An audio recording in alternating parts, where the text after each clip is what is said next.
Making this video honestly crushes my soul a little. I'm sad that I even have to make this video in the first place. I'm also sad that most of you watching this will likely have no idea what the I'm talking about. In today's video, I am showing off the best VR game that nobody can play as of right now. Kind of a counterintuitive video, isn't it? Well, my hope with you guys watching this and me making this video in the first place will at least have some effect in bringing back this fucking childhood dream of a VR game. I'm sure most of you watching have at least some point daydreamt about, oh, I don't know, being Spider-Man and fighting Thanos alongside the Avengers, or having the regeneration powers of Deadpool and do that dope shit with your hands that Doctor Strange does to do magic and stuff. Let's be honest, all of us have at least once thought about one of those things, right? Not just me, right, guys? So a virtual reality, massive multiplayer online game with most of the major Marvel characters, each with a range of skins, unlockables, loot to grind for, boss battles to fight alongside a squad of your friends, each as a Marvel hero, and is funded by Oculus themselves, would literally be one of the coolest things of all time, which is exactly what I'm about to show off. But you know what's also one of the coolest things of all time? Synthroid is sending me another key to give away to you guys. If you want to win, just drop a comment down below on why, in your own opinion, Oculus should bring back this game from the dead, as well as having, of course, liked and subscribed, as I'll be picking users from my subscribers list. So the game that I've been talking about this entire time, Marvel Powers United VR. This game released back in mid 2018 and was developed by Sanzuru Games, aka the guys that developed the amazing Oculus exclusive Asgard's Wrath. The game was multiplayer focused and allowed players to choose between a range of iconic Marvel characters before heading into a host of arena-style maps where players work together to complete a series of objectives. The game is like my IQ, simple in design, and initially received some backlash due to the gameplay loop being pretty repetitive. However, the characters and gear to unlock kept a small group of dedicated players, including myself, playing for hours. Almost like another Avengers MMO that has a range of characters yet repetitive gameplay design and still has a core community, including myself, that enjoys the gameplay quite a lot. I think this 20-second summary from IGN's review of the game is perfect in summarizing. As I entered the world, I was filled with glee at how good every superhero looked up close and personal from a first-person perspective. Unfortunately, after the initial excitement wore off, this hero-powered co-op horde mode game was quickly defeated at the hands of a supervillain commonly known as repetition.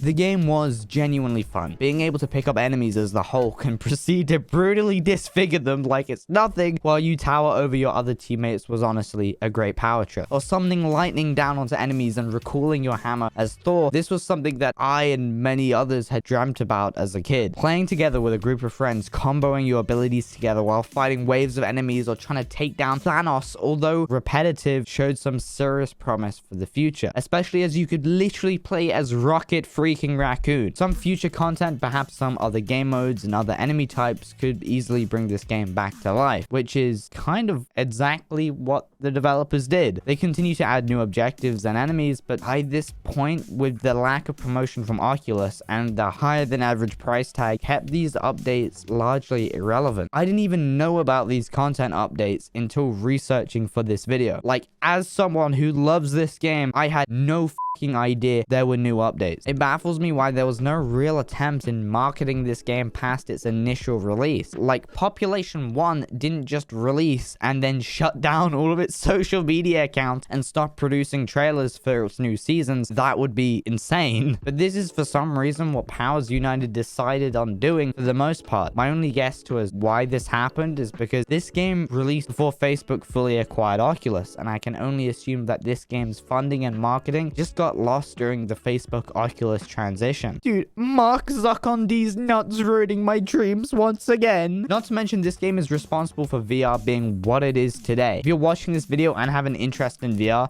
which I would expect that you do if you're watching this video. Otherwise, what the fuck are you doing here? You likely have this game to thank, as the game was one of the first VR experiences to genuinely capture the interest of the general public. This was in part due to Oculus's great marketing, but also purely the fact that this is Marvel, obviously, and was bringing millions of people's superhero dreams to life. I mean, this was a very obvious key point in their marketing. I mean, look at this trailer. And this was one of the first VR games to truly bring millions of views to great VR channels channels and was the first time I really saw such a boom in VR content on platforms like YouTube. I remember seeing this trailer back in 2018 when I was in high school and binge watching Nathy's videos for weeks until finally being able to afford a Rift CV1. If it wasn't for this trailer or Nathy's videos covering this game, I probably wouldn't even be here holding this Quest 2 or making this video for you guys in the first place. The game was also seriously ahead of its time in not only its AAA quality, with graphics that genuinely still rival some of the best looking PC VR games out today, but also implementing a full body system similar to the one found in Boneworks. Looking down at myself to see the beautifully detailed Spider-Man suit is still a moment I think about to this day. So where is this game and why can't anyone play it? What did Oculus do to this treasure of a game? Well, Marvel Powers United released back when VR had nowhere near the mainstream appeal that it has today for around $35 to $40 as an exclusive to the Oculus platform, with a pretty limited range of game modes and maps. On top of that, the game received some heat from the community for not having Iron Man at launch, as they didn't have the rights to use him at this time, likely due to Sony's PSVR Iron Man game being in development. These issues all combined essentially killed the game just a couple of weeks after launch. Even just a year after its initial release, it was virtually impossible to find other players to play with. As VR's popularity increased over the next couple of years, Oculus never even made an attempt to market the game again, rarely put it on sale, and new VR users picking up a Rift S or a Quest for the most part were unaware of its existence. This was made even more apparent as the Quest 2 released in 2020 with its focus on native in-headset play, which, if you haven't figured out by this point, Marvel Powers United was a PC VR exclusive, even though a port to the Quest 2 standalone would definitely be possible with the backing of Facebook and Oculus. I mean, this is a perfect game for a mainstream Quest audience. Like, what are they doing? But Facebook and Oculus just never pushed the game past its initial release, and by the time the Quest 2 rolled around, almost everyone had forgotten about this game, until the 2nd of December 2020, when Facebook decided to shut the game down completely and remove it from sale. As of right now, August 12th, 2021, there is no way to purchase or play this game at all. It was gone, reduced to atoms. So I had to make that joke. I can't not. I'm making this video in an attempt to bring back Marvel Powers United in at least some form. It hurts me so much to see such a solid game be essentially deleted off the face of the earth purely because no one really knew about it, and because Facebook never made an attempt to give it relevancy or provide users that already own the game with some sort of offline mode. Yeah, if you paid $40 and you owned the game, this shutdown affected you too. The game literally no longer functions. Facebook were essentially able to get away with scamming anyone who had paid for the game, as there just wasn't enough people who owned the game to shout at Facebook about it. Some users have mentioned that they were able to get some in-store credit after complaining to Oculus support, but besides that, most users were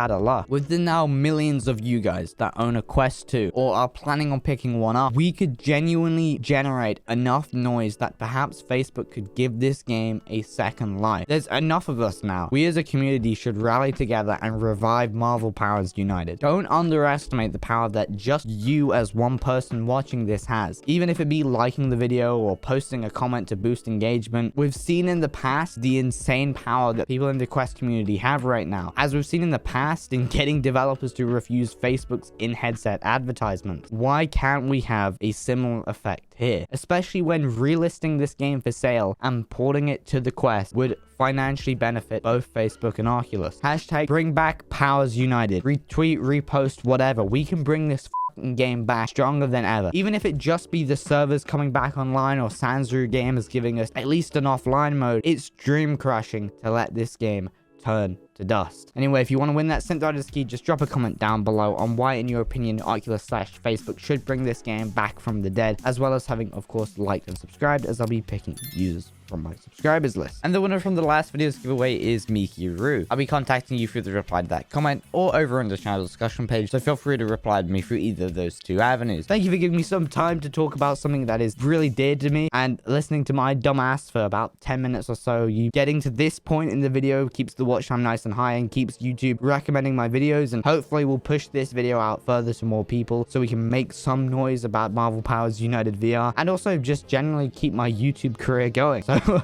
thank you if you got to this point. I really do appreciate it. And this hair's got to get out of my way, dude. Thanks for watching. Peace. Bye-bye. And thank you again, everyone that's shown up to Twitch. If you haven't already shown up to my Twitch, twitch.tv/GetHip. I talk about a lot of this stuff live. If you want to hang out with an awesome community and talk about a bunch of VR stuff, that is the place to do it. Along with my Discord, I have a help section, I have a general section. Basically, any of the text channels that you need to ask me or my moderators or my community any questions that you may have regarding VR or just life in general, dude, because life can be pretty crazy. I also have a Twitter and an Instagram. I post stuff to those platforms as well. Thank you, everyone that's followed my Instagram recently. Thank you for watching, and I'm gonna get to editing this video and trying to get Marvel Powers United back to life, baby.